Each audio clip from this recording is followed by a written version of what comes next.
સુરતના ડભોલી વિસ્તારમાં તાપી નદીના પાડા પર આવેલા માલધારીઓના તબેલા અને મહાનગરપાલિકાએ ડિમોલેશનની કાર્યવાહી હાથ ધરી હતી. ભારે પોલીસ અને માર્શલ બંદોબસ્ત વચ્ચે શરૂ થયેલી આ કાર્યવાહી સામે માલધારીઓએ ગંભીર આક્ષેપો કર્યા હતા. સુરત મહાનગરપાલિકા દ્વારા ડભોલી તાપી નદીના પાડા પાસે આવેલી પાલિકાની જમીન પર થયેલા દબાણો દૂર કરવા માટે આજે ડિમોલેશનની કાર્યવાહી હાથ ધરવામાં આવી હતી. માર્શલના ચુસ્ત બંદોબસ્ત વચ્ચે અધિકારીઓ જેસીબી અને અન્ય મશીનરી સાથે સ્થળ પર પહોંચ્યા હતા. તબેલાઓ દૂર કરવાની કામગીરી શરૂ કરી હતી. કાર્યવાહી દરમિયાન મોટી સંખ્યામાં માલધારીઓ સ્થળ પર એકત્રિત થયા હતા. પોતાના પશુઓને બચાવવા અને તબેલાને ખાલી કરાવવા માટે સમય આપવાની માંગણી સાથે અધિકારીઓ સમક્ષ રજૂઆત કરી હતી. માલધારીઓએ આક્ષેપ કર્યો છે કે તેઓને અગાઉ કોઈ લેખિત નોટિસ આપવામાં આવી ન હતી.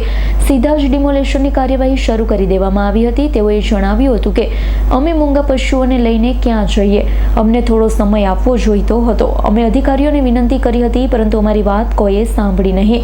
હાલ સમગ્ર વિસ્તારમાં ચુસ્ત પોલીસ બંદોબસ્ત વચ્ચે મનપાની કાર્યવાહી ચાલુ છે. Bureau report S9 news Surat. અમારી તમામ માહિતીથી અપડેટ રહેવા માટે જોડાયેલા રહો S9 ન્યૂઝ સાથે.